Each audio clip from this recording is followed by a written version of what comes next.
Here we go, another episode of Canada on the Rocks. I am your host, Fatty Kuder, local realtor with Sutton Group Ottawa. And today we are joined by one of my friends from about 20-some years ago, 25 years ago, Sandria. Well, sadly not date us, but yes. Sadly. I'm only 27, guys. I'm 22, so we've known each other since we were 2 years old. Babies. So Sandria Blinch, and Sandria, you work with Urban Simplicity. Correct. We want to talk a little bit more about having that client for life. Yeah. What is it that you do that allows you to have that client for life? So it's about having a very careful balance between, because you get in people's very personal space. I'm in people's bedrooms. I'm in their bathrooms. I'm in their closets. I hear about everything, when people are happy and they're married and they're not. Stress is very big when you're doing renovations. It's one of those top things, as you know, that hits. Anything that touches the house is like the highest stress. We're in your house. We're in your space. We're going to leave you with something amazing. But if you have the wrong contractor or you have the wrong people involved, a renovation can be an absolute nightmare. So it's really important to bond with whoever you're with. Make sure those expectations are good. Make sure you have a contract. Make sure you've done your due diligence, that you've checked a few contractors or you've checked a few different sites, done a couple budgeting, especially if you're not using a designer that knows who's good and who's not as great, or who's good at a certain aspect and not another. So I'm very careful at this stage who I refer, because clients really count on you. So even if they're not part of my team, I'm very careful saying, this is a great contractor that if it was my house, I would have him in there. Yeah. And then if I've had clients that have brought in other contractors that I've seen and witnessed do terrible jobs, or, are unreliable or overcharge or undercharge and then demand for more. Yeah. So it's about being careful also never to, talk whatever about somebody. But at the same time, if you're there for your client, you have to warn them and say, you know what? Have you looked at this person? Have you thought of this? Why are you hiring this? Have you heard from XYZ? Do you have experience with them? And making sure the client knows that just because, if say you're getting 3 quotes and 2 of them are close to the same amount, and you have one that comes in $20,000, $30,000 less, if that's not your Uncle Bob that's giving you the family deal, warning, that's a red flag. Yeah. Don't hire that person. Well, they're selling themselves a little short. So the chances are it's either the experience is not there, or the material is not the greatest, or something is off. They didn't do the quote well. Yeah. They under budgeted to get you hooked in. And then when your house is being demoed and you're halfway through the build, you're kind of screwed. You're going to want to have to get it done. For sure. It's very, very telling when you have multiple quotes, that there's one quote that's like way out to lunch and one quote is way down under here. And you're like, doesn't make sense. Those are the outliers. Exactly. I'm going to look at the cluster of like 3 or 4 that are around that same price range. And that's a lot of money when you're spending, anything on your house. It's not a little something going to the grocery store. This is like huge amounts of money that people are spending on their house. I've had clients spend $1 million on, plus way more on their house. I've had them, even $20,000 is a lot of money to many people. So you want to be sure that that money is really having all of your materials, what time, how long the person's going to be. If you have to move out of your house and you're renting somewhere else, you have to budget that in. So you need to know everything, especially if you're fresh to it. Having a designer that can come in and give you advice will save you thousands. I give my discounts to my clients. A lot of designers mark things up quite a bit. I love to give sky's the limit and introduce different things to my clients. So if I get a certain percentage off, I give it to my clients. So it's good to know, does your designer do that, or does your contractor do that? So those are important factors to take in mind. Well, speaking of budget, since it's like one of the maker or breaker for a lot of the deals, regardless if it's anything, at the end of the day, people buy, and one big thing to determine if they're going to buy or not is the budget. Tell me about a project where you had probably like the lowest budget possible and you were so satisfied with it after. It was really funny. It was 2 young girls that had just graduated from Ottawa U, and they bought a triplex in Sandy Hill. And they loved Victorian style. and they had a super minimal budget, but they wanted to redo their bathroom, which was absolutely tiny. And we had to try to space-wise fit this in, and it just was not working for them. They tried so many times. They'd brought contractors to try to figure it out. They couldn't figure it out, all this. So they were working with a minor budget. We went on Kijiji, found stuff. We went on Marketplace, found furniture. We went to remnant tile areas, quartz centers, and we were able to piece through pretty much their entire apartment within the budget that they wanted. And they still message me to this day. And now they've actually started renting it out as an Airbnb, and it's super successful. It has its own style, Victorian, this, that, and it's very chic, almost like a little jewelry box type thing. Very nice. And I had fun doing that because I didn't think I would be able to accomplish the amount that we did, but they had friends and family that were great builders, so that helped with a lot of the labor. So they just really needed someone to piece together various materials that they found, furniture that they found, stuff that I had, and then puzzle piece it together, and it was awesome. We did ceiling treatments and different wallpaper treatments and refinishing of furniture and changing little knobs to make it this way, that way. It was great. I love how you're so animated there, so excited. It's fun. In your, like, what made it to be one of the most exciting projects for you? Like, what that satisfaction, where is it stemming from? I am proud when I do something and I come in and I see it like terrible at the beginning and I say, oh my goodness, and then I finish it and I get to see the end and I have the start and finish. It really does make me happy. It also makes me happy because I've started seeing my children starting to sketch things, and they'll go and do, Roblox house builds and whatnot, and they'll actually do layouts. And if I ask them to pick materials and how would you put this together, they're starting to do that, and I'm seeing that they're proud also. And it's kind of this evolution that you feel good. You feel that the clients, they're scared at first sometimes. They don't know. Some want to be really, really involved in every aspect, and others want nothing to do with it. Give me the keys when it's done. Here's your money. That's it. That's all. And it's the joy of being able to satisfy tons of different people, different ages, races, genders, economic, everything. Like, I just love the variety of different people and the success of that. What I'm hearing from this is that Sandria thrives on challenge. Yes. You love having, very much. When someone says, look, this is not doable, and you're like, love that. Yeah. Best. You nailed it. So let's go into, again, commercial is very near and dear to my heart because I do both. Yeah. And then I'm always kind of like trying to see what's out there for my clients as well. Yeah. Someone wants to engage you. What are they looking at as far as getting in touch with you? What do they look at as far as like what they should look for, not just for you, but for any other interior designer to be able to hire them with the utmost confidence that they're going to do the job? So reach out first. So check online, check, their website, what their website offers. Check Google reviews, things like that. If you know anybody, if you're going to a store, a good name brand store like Eurotile, ask them, I'm doing this project. Do you know a designer that you would recommend, or a builder, someone that has a reputable business that you can trust in that is referring you, or someone who's had a completed project? Always helps to give you at least a starting point of this was successful for that person, or what they know worked for them. Then ask your realtor as well. Exactly. Realtors are great. Absolutely. We see it all the time, right? Absolutely. Yeah. And they're the best for that. Same thing, because they see new model homes. You see potential that a lot of people don't see. So you can see a house that may look like crap to the normal person, but you see the bones and you say, wait, you could put this much in and make this much from that house. So we work hand in hand all the time.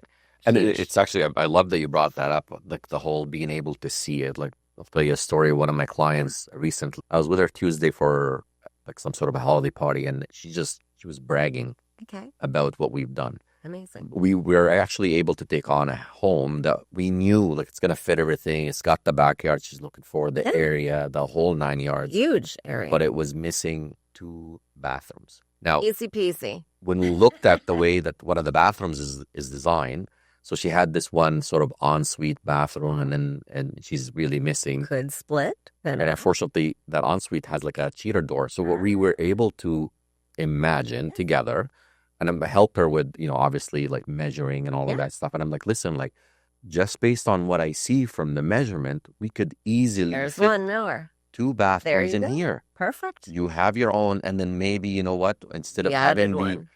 we get into the because one of the bathroom is like, just to kind of describe it for you. We've got this wall. On the wall, there's the closet for the master or the principal. I don't want to be saying things wrong nowadays. No, I still say master. And you've got the bathroom here. Everybody shares that bathroom. One door here, one door there. Yeah. So what we're able to do is just say, you know what? Forget about this closet.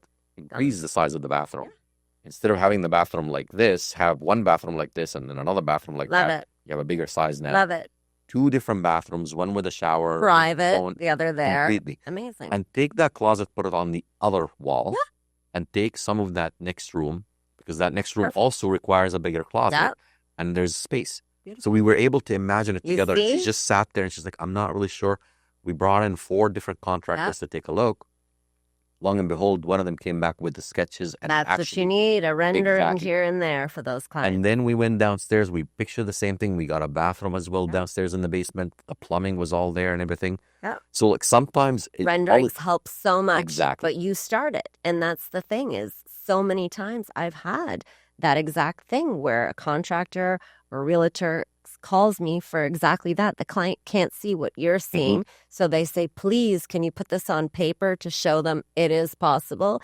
There is enough. This is how much it would cost, basic, high-end, mid-range, whatever. So the client puts that in, and when they go to the bank, they can work that into their mortgage if they need to and whatever. And that's the thing too. Like even if you're at the top end of your mortgage, you end up taking this, okay, maybe you know what? At the beginning, take a line of credit.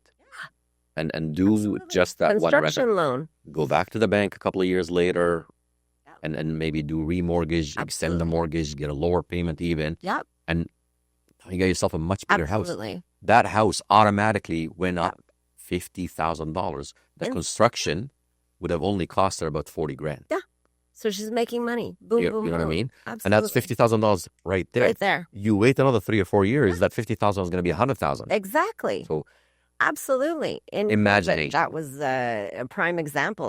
There were so few houses. The houses were so expensive. People were buying houses that were falling apart because they had no choice. Bidding wars for this. So many homes during COVID. I was redoing. I think 2025 is going to be very similar to that just because of the interest rate. We still don't have enough, not that we don't have any, but we don't have enough inventory coming in. So with the interest rate and with the low inventory, we're going to go back to the same. That's why we need you to tell clients this, and then they can quickly get on buying before things go out of control, or you can tell them which areas. That's another one is. Yeah. And then the other thing too is like, and I love how this client was open-minded to, doing that. Be open-minded. Yes. Be open-minded to go, I'm going to take a look. Yep. And maybe I'm going to take a second look with a contractor or an interior designer or somebody that knows what to do. Yep. Because they might help you imagine it in a whole other. Yeah, and more opinions. I mean, it's great. You pay for a consultation, have the person come. That can save you a lot of money or make you a lot of money either way. Or save you if it's not possible. Same thing, There's what I liked about this whole project is that we weren't just thinking of the problem, which is basically we only have one bathroom upstairs, and we don't have enough space. But we have enough space for the rooms, but we don't have enough space for the bathrooms. Yeah. We actually start thinking of solutions. Solutions, exactly. We want 2 bathrooms. How can we fit 2 bathrooms? That automatically gets your brain thinking in a whole other way of. It's possible. And now they're going to trust you moving forward. If you say, I found you a house, it doesn't have exactly what you were looking for, but remember the house we just went to? I think I have an idea. And they're going to trust you because you did it with this one. That's how you build those clients that stay with you forever, because they trust you have the knowledge to do it. And if you need extra help and you need a contractor to come in or a designer to come in, you have access to those people. Mm-hmm. So it just builds that trust. Yeah. So I could have probably a conversation with you probably for hours about this, because it's just like, it's something that's really close to my heart, and I know how much you love it. So I don't think we're going to ever get bored of having a conversation like this. If someone is looking at, improving their space, where should they start? What's most important? So I would ask them, what bothers you the most about the space that you're in? What is your budget? That's a huge one. Do you have a time frame? Do you want to do it in one shot or over a progression of, 1, 2, 3, 4? Is it for you to live in, or is it for you to sell and move? So all those make a difference. If it's for you to live in, it's what matters to your personal life, family, all that. If it's for you to sell, flip, make money, kitchens, bathrooms, adding extra rooms, making sure that your bedrooms are actual bedrooms. If the basement doesn't have proper windows so that it's an accessible space. So things that are going to really generate money is what's important if you're doing a flip. If it's for you, is it an office because you have kids running around and you need a private space? Or is it a zen bedroom that you need to relax in? Is it a bath because you love having spa baths or showers? Yeah. It's very personal. It sounds like, and correct me if I'm on the wrong track here, it sounds like you're saying, let's start with the end in mind. Yeah. So basically, what's the end in mind here? Do I want to sell, or do I want to live? Do I want to be comfortable, or do I want to get the most amount of money? Once we have that goal, then work it backwards. Absolutely. Is that fair? Absolutely. That's the most important. And as your last question, when you were saying how to find people, once you do that little research that you do, the next thing would be have a conversation.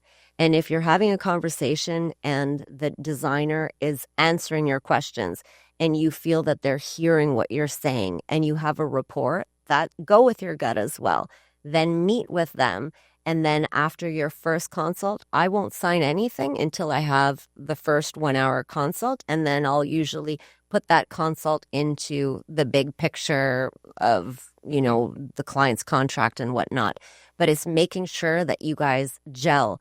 Are you within a good area? Is the chemistry good? Is the budget good? Do you understand each other? Are you seeing that it's two people that are on the verge I love of how you say losing that, it? because I had that with a bunch of people that I work with, and like, there is nothing wrong with saying to the client, you and I are not on the same page. I don't think I can sell Better you. for you. It's You actually don't better want for you to people- go where free chemistry is everything. No, And it doesn't matter. Like, I know we're not dating, but still, look, I want to have chemistry it with matters. the person that's going to do my kitchen. I want to have chemistry with my realtor. If you see the phone ring and every time you see the number, it's a person that you don't want to talk to, do you want to work and answer that? No, you don't. So it makes a huge difference if, you see the person call and they're calling at 11:30. I have clients that I tell them, you can text me anytime. Worst case, I'll answer you the following day, but I design late at night all the time. So if someone's saying, oh, I went here and I found a granite sink, or I found this amazing couch, big deal. I can look at it and answer either at the time or the next day. If it's somebody that you can't stand and you're just like spiraling and it's just not a good fit, that's going to be a nightmare of a project. And whether it's beautiful, amazing, and you're making a ton of money, you're going to hate going there every day. You're going to hate 100%. Talking. Not worth 100%. it. And it's not about the money. At the end of the day, it's just about that sort of level of satisfaction that you get from the project as well. And you'll lose money if you don't have that good vibe because you're not understanding each other. So instead you're also not looking for the long term, right? Like, if that person, there's no way that person is going to refer you anybody if you don't have that chemistry. And you'll be doing 5 times the calls, 5 times the work because you're just not gelling. So you have to really take the time. I mean, I know when people are young and they're starting this business, they just want to take anything on. But trust me, don't do that. Yeah. Take the time to think, is this possible? Can I do the job that this person wants me to do? And they're going to end up happy with the job that they're asking. And if you can honestly answer that, then go for it. But if you're thinking like, oh, this is impossible, I can't do this. Like, if they want a bathroom or like a kitchen that's $200,000 for $5,000, guess what? They're going to be writing horrible reviews, telling all their neighbors, "Oh, this person She lied da, to da, me. da, da, da." She said it's going to Exactly. be done, and now it's costing me $10,000 more than I should. Not worth it. No. The biggest thing when it comes to, again, we keep talking about this. I think we brought up the three main things that you were looking for that are going to be important is preparation, expectations, and budget. Expectations is probably one of the biggest ones, right? Because Absolutely. if you can tell them about the other two, but if you don't set the expectations appropriately, absolutely, your budget's what do they expect of me and what do I expect of them? If I'm telling them that they have to buy these tiles and have them delivered before the contractor arrives, if they don't do that and the contractor shows up with his tile guy, can't work for the day, and then he has other people lined up for the other stages right after, well, you've screwed the contractor. You've screwed all the tradespeople. You're not going to fulfill the project for the client, and it was the client that didn't fulfill what your expectations. So you have to be very clear, time frames. Everybody is on the same 100%. page. And I keep harping on it, but expectations cannot be met unless both parties understand what they are coming out on both sides. What's expected of me and what's expected of you. We agree. We both know. Great. Then we're going to meet it. Awesome. It can only be met that way. Agreed. I want to end it on a high note. I really appreciate you being here. I love your sharing your wisdom. And if you guys are not following her, Sandria is one person that you definitely want to follow. You're always going to be surprised with the travel, simplicity, with the simplicity, with the design, with the information that you put out there, and also the spaces that she designs. They're just gorgeous. So I invite you to check her out. I invite you to actually follow her on Instagram as well too. So for folks that are watching, if you like what you see, please don't forget to hit the like button. Sandria, thank you so much again for being with us. Thank you. I love it. And I love what you do. So we're going to have to chit-chat more about your projects as I see you all over everywhere. Absolutely. So, and again, guys, don't forget to hit the subscribe button so you can get more and more episodes like this and learn about businesses that we have in the city. There's so many fantastic businesses. There's so much fantastic opportunities that this city has to offer, and really good people, whether they're from our past or from our future or from past and future, like we always know. Make sure you hit the subscribe and hit the bell icon so you can get the alerts every time a new episode comes out. Again, appreciate it and have a great day. Thank you.